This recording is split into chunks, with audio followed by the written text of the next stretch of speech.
গৌরাঙ্গ ভজিলে গৌরাঙ্গ জপিলে দুঃখের অবসান। আদিত্য কাশীনাথ নিরানন্দ পরমানন্দ মহারাজের জয়। গৌর হরি নিতাই গোবিন্দ। হরে কৃষ্ণ কৃষ্ণ কৃষ্ণ হরে হরে। মহারাজ এই হলেন শাপলাডাঙ্গার গেরস্থ যশবন্ত বিশ্বাস, পরম বৈষ্ণব ভক্ত। গৌর নিতাই গোবিন্দ। আপনার পায়েগুলো আমার উঠোনে পড়াতে আমরা ধন্য হয়ে গেলাম। গোসাই ঠাকুর আমার প্রণাম নেবেন। আপনাদের রাস্তাঘাটে আসতে অসুবিধা হয়নি তো? তো একটু হয়েছে, কম দূর নাকি। তারপর নদীর ঘাটে মেলা সময় বসে থাকতে হলো। মাঝিরে সকাল সকাল আসতে বলা হয়েছিল, কিন্তু তার পাত্তাই ফেল না। সে যাক, যা হয়ে গেছে তা নিয়ে কথা কয়ে লাভ নাই। আমার শিষ্যরা বেশ ক্লান্ত হয়ে পড়েছে, আর এদের বিশ্রাম আর একটু চিড়িয়ে দই গুড় মুড়ি সেবা করার ব্যবস্থা করেন।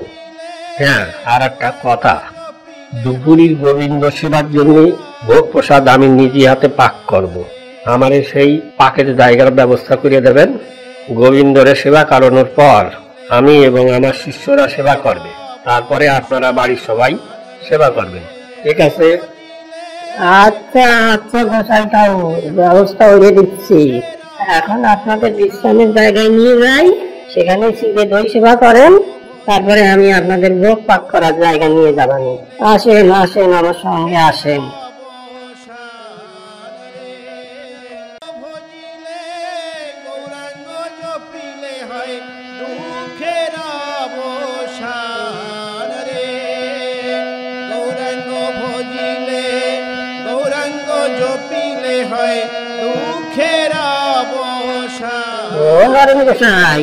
রান্নার সবকিছু ঠিক মতন পাইছো তো?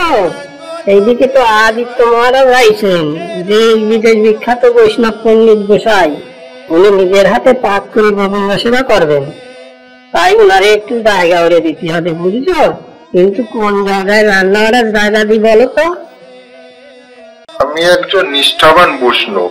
প্রতি বছরই গোসাই সেবা এবং গোসাইদের জন্য আমি পাক করে থাকি।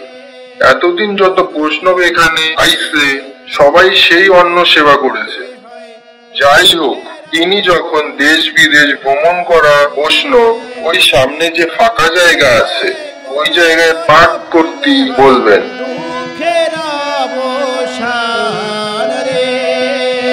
গৌরাঙ্গ ভজিলে গৌরাঙ্গ জপিলে হয় দুঃখের অবসান রে। গৌরাঙ্গ ভজিলে গৌরাঙ্গ জপিলে দুঃখের। ঠাকুর, আমাদের আশীর্বাদ করবেন, আমরা যেন আপনাদের সেবা যত্ন ঠিক মতো করতে পারি। মা, তোমরা সবাই সুখে শান্তিতে থাকো। আমরা অনেক দূরের থেকে এসেছি, সবাই বেশ ক্লান্ত হয়ে পড়েছি। তুমি একটু বিশ্রামের ব্যবস্থা করে দিও। মা, আর একটা কথা, আমি নিজের হাতে ভোগ রান্না করব, বুঝেছ? জিনিসপত্র জোগাড় করে দিও।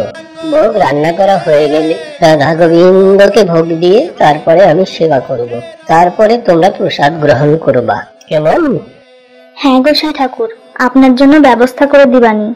আপনারা ভিতরে আসুন, বিশ্রাম নেবেন, আর একটু চিড়ে মুড়ি দই সেবা করবেন। ও বৃন্দাবন গোসাই দাদা, দই কেমন খেলেন? হ্যাঁ, সত্যি দই খেয়ে খুব তৃপ্তি পেলাম। এরকম দই আগে কোনোদিন খাইনি। এক ভাগ দই গোবিন্দরে ভোগের সঙ্গে দিবানি, আপনি তার ব্যবস্থা করে দেবেন, কেমন?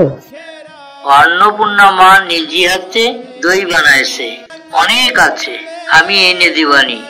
আচ্ছা মা আমারে আপনার জন্য ভোগ রান্নার জায়গা করে দিতে বলেছে, তা আপনি যখন বলবেন তখন পাকের জায়গায় নিয়ে যাব। ইতিমধ্যে সেখানে 2 জন ভোগ রান্না করতেছে। এদের মধ্যে একজন হলেন আদিত্য কাশীনাথ নিত্যানন্দ পরমানন্দ মহারাজ। কি নাম করেন? আদিত্য? হ্যাঁ, পাবনায় বাড়ি, এখন থাকে কাশীতে, মাঝে মাঝে বাংলায় আসে। ঠিক আছে ঠিক আছে, আর বলতে হবে না, ভালো করে চিনি ফেলেছি। নামের পিছনে কতগুলো ঠেকনা লাগাইছে দেখিস? কাশীনাথ নিত্যানন্দ পরমানন্দ মহারাজ, বাপরে বাপ, এখানে আসবে দাঁড়িয়ে আমি আসতাম না। এই আদিত্য একবার বৃন্দাবনে এসে অন্য একজনের সেবা দাসী নিয়ে পলাতে গেছিল, ধরা পড়ে বেদম্মার খাইছিল। ও বৃন্দাবন গোসাই, এ নিয়ে এখানে আলোচনা না করাই ভালো। চলেন আপনারে পাকের জায়গায় দেখাই দিচ্ছি।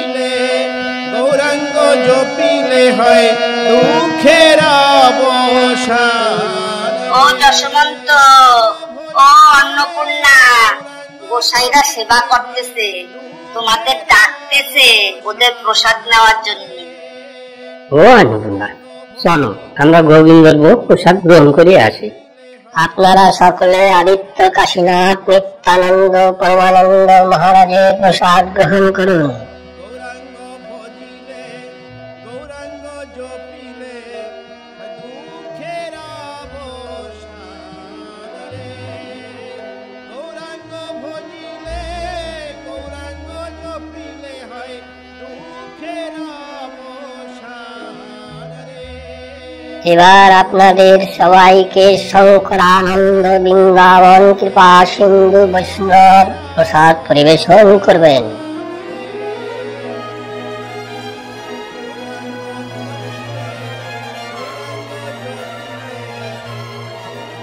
গ্রামের সকলের জন্য যে ভোগ প্রসাদ রান্না করা হয়েছে, আমি সেই প্রসাদ গ্রহণ করব। আচ্ছা বাবা, তোমার যেটা ভালো লাগে তুমি সেটাই করো। ও বাবা হরি, প্রসাদ নেও বাবা, নেও। না বাবা, আমি এখান থেকে প্রসাদ নেব না। গ্রামের মানুষের জন্য যে প্রসাদ করা হয়েছে আমি তাই গ্রহণ করব। ও ভাই হরি, সবাই প্রসাদ নিচ্ছে, তুমিও নাও। ওনারা বৈষ্ণব পণ্ডিত মানুষ, যেটা নিয়ম ওনারা সেটাই করতে বলতেছে। আমার মার হাতের তৈরি দই চিড়ে সকলে খেয়েছে এবং প্রশংসাও করেছে, সুতরাং আজ রাতে আমার মার হাতে পাক করা ভোগ প্রসাদ খেতে নিশ্চয়ই কারো কোনো অসুবিধা হবে না। তাই আমার মা আজ রাতে সকলের জন্য ভোগ রান্না করবে, আর সেই ভোগ গোবিন্দকে দেওয়া হবে। গোবিন্দ সেবা হয়ে গেলেই সকল বৈষ্ণব সাধু গোসাই মার হাতের তৈরি ভোগ প্রসাদই গ্রহণ করবে। এ বালক, তুমি কি বলতেছ? বৈষ্ণবীয় নিয়ম কানুনের কি জানো তুমি? গোবিন্দ অসন্তুষ্ট হলি তোমাদের ঘোর অমঙ্গল হবে না।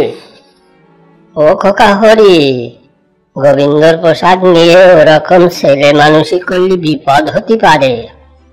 ঈশ্বর করুণাময়, তিনি সকলের মঙ্গল করেন, তিনি কেউর অমঙ্গল করেন না। আমাদের বাড়িতে বৈষ্ণব সেবার অনুষ্ঠান না হলেও গোবিন্দ আমাদের কোনো অমঙ্গল করবেন না। ও ভাই, ওনারা এই বাড়ির অতিথি, ওনাদের কথাই শুনতে হবে।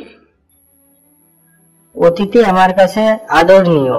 আমাদের বাড়িতে সকল অতিথিকে আমার মা নিজের হাতে রান্না করে সেবা করায়, তাদের আপ্যায়ন করে, যত্নের কোনো ত্রুটি রাখে না। কিন্তু দাদা ঠাকুর, এটা কেমন বৈষ্ণবীয় নিয়ম যে আমরা যাদের সেবা করার সমস্ত কিছু জোগাড় করে দিচ্ছি, তাদেরই যারা শ্রম দিচ্ছে না, পরিশ্রম করছে না, মানব কল্যাণে যারা অংশগ্রহণ করছে না, তাদেরই উচিষ্ট আমাদের খেতে হবে, এমন অনুষ্ঠানের আয়োজন না করাই ভালো। বৈষ্ণব সেবার অনুষ্ঠানের মধ্যে দিয়ে আমরা গ্রামের মানুষকে দুবেলা অন্ন সেবা করিয়ে তৃপ্ত করাতে পারতেছি, এটাই আমাদের কাছে আশীর্বাদ। আমি আদিত্য কাশীনাথ নিরানন্দ প্রমানন্দ মহারাজ ভারতের নানা প্রান্তের সকল তীর্থস্থান ঘুরে বেড়াইছি। আমার হাজারের উপরে শিষ্য আছে, প্রচুর ভক্তের বাড়ি ভ্রমণ করেছি, কিন্তু কোন বাড়িতে এমন তেতু অভিজ্ঞতা আমার হয়নি। তো কাশীনাথ নিত্যানন্দ পরমানন্দ মহারাজ ঘোষণা করতেছি যে বৈষ্ণব সেবা দিতে হলেই নিয়ম মাইনে দিতে হবে, না হলে এই বৈষ্ণব সেবা বন্ধ করে দাও। আমরা এক মুহূর্ত এখানে আর থাকতে পারতেছি না, আমরা এখনই বাড়ি হয়ে যাচ্ছি। আমরা গোসাইরা যে সবাই একই কথা করছি তা না, কিন্তু যেখানে বৈষ্ণব সেবা বন্ধ করার কথা হচ্ছে সেখানে আর থাকা যায় না। আমরা এই স্থান পরিত্যাগ করব, কিছু করার নেই। হরি, আমি তোমাদের আদেশ করতেছি, তুমি সকলের কাছে এখনই ক্ষমা চাই নাও। তোমার কারণে আমাদের অমঙ্গল হোক, আমি এটা মোটেই চাই না। বাবা, তুমি মা দাদা যেভাবে সুশৃঙ্খল ভাবে বুদ্ধি প্রয়োগ করে পরিশ্রম করে আমাদের পরিবারের শ্রীবৃদ্ধি ঘটিয়ে চলিস, সেখানে কোনো অমঙ্গল আসতে পারে না এবং আসবেও না। ঈশ্বর পরম করুণাময়, তিনি কেউ ক্ষতি করে না, আমাদেরও তিনি কোনো ক্ষতি করবেন না। ক্ষতি যদি করে তা মানুষই করবে। তাই বাবা, আমার শেষ কথা বলে আমি এখান থেকে চলে যাচ্ছি। আমার মার হাতের পাক করা ভোগ দিয়েই গোবিন্দ সেবা হবে এবং সকলকে সেই ভোগ প্রসাদ গ্রহণ করতে হবে। আর তা না হলে আজ থেকেই আমাদের বাড়িতে বৈষ্ণব সেবার অনুষ্ঠান বন্ধ করে দাও। এর অন্যথা হলে আমি অন্ন এবং জল গ্রহণ করব না। আমি ঘরে যাচ্ছি, এখানে আর থাকতে পারছি না। হরি, বাবা শোনো, আমার কথা শোনো। বাবা দাঁড়াও। ও ভাই, ভাই কথা শোনো।